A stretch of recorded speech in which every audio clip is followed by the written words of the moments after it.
Bienvenue dans le MAG sur Sensation Essonne en collaboration avec le Conseil départemental de l'Essonne qui nous accueille pour une série d'émissions à l'hôtel du département à Évry.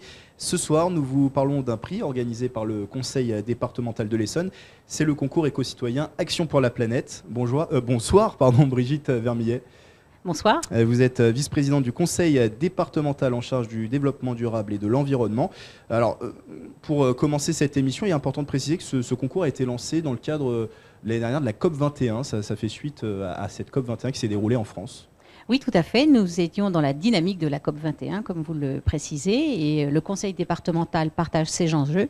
Et donc, nous avons décidé de mettre ce prix en place pour récompenser l'engagement des Essonniens et qui concourent à améliorer l'environnement ou leur cadre de vie, consommer responsable, donner du sens et de la visibilité à toutes ces actions.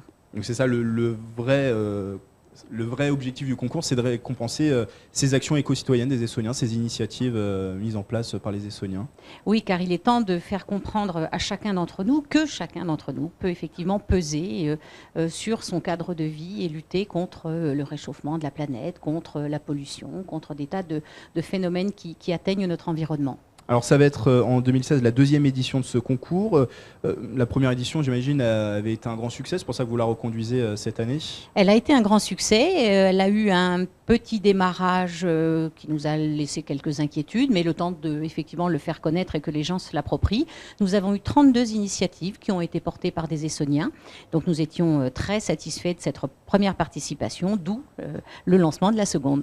Alors, qui compose le jury, qui choisit, qui présélectionne? Parce qu'on verra, il y a deux étapes, dans ce concours, on en parlera, mais dans cette première étape, qui sélectionne finalement ces initiatives éco-citoyennes? Alors, on a une phase de candidature, ensuite une sélection de projets, 12 projets maximum par le jury. Ce jury est composé de représentants des différentes structures qui composent le comité partenarial de l'agenda 21 du département. Alors, on y trouve des institutions, des associations, des représentants de l'éducation nationale également, car nous avons beaucoup de candidats au niveau des écoles. Ça part de la maternelle jusqu'au BTS. Donc, effectivement, c'est très important que l'éducation nationale soit à nos côtés sur ce concours. Et je crois d'ailleurs pour cette première édition, c'est une école qui a été récompensée. Tout à fait, c'est l'école élémentaire de Beaune pour un très joli projet éco-école pour la biodiversité qui a été récompensé.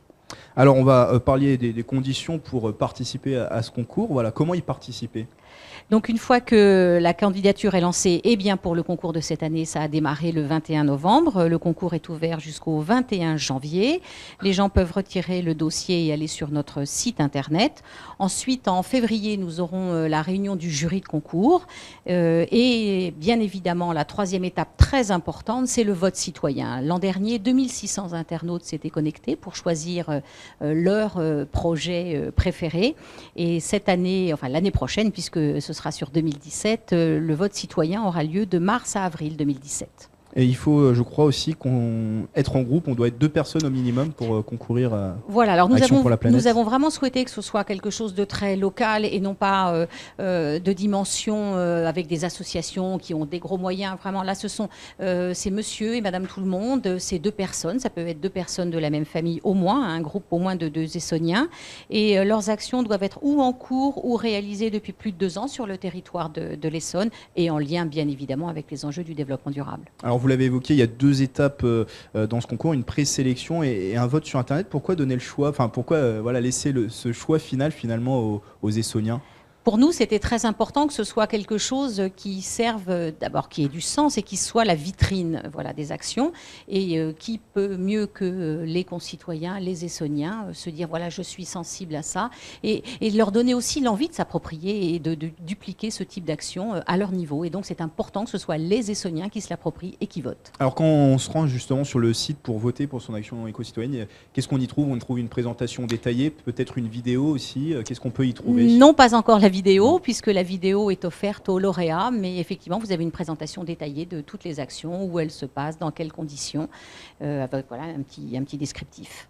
Alors parlons du prix. Le premier prix est d'une valeur de combien? Qu'est-ce qu'on gagne finalement? Alors le premier prix est de 1 500 € qui se partage en deux prix, c'est-à-dire qu'il y a une valeur monétaire et il y a également quelque chose qui peut être choisi. Je vous donne l'exemple de l'école de Baule de l'année dernière qui a bénéficié d'une sortie nature qui a été financée par le département dans nos ENS et on leur a offert le transport pour toute l'école, puisqu'on sait très bien qu'un déplacement en car a un certain coût pour une école. Voilà, donc, et sinon, il y a aussi des bons d'achat dans des enseignes que l'on trouve partout sur le territoire essonnien.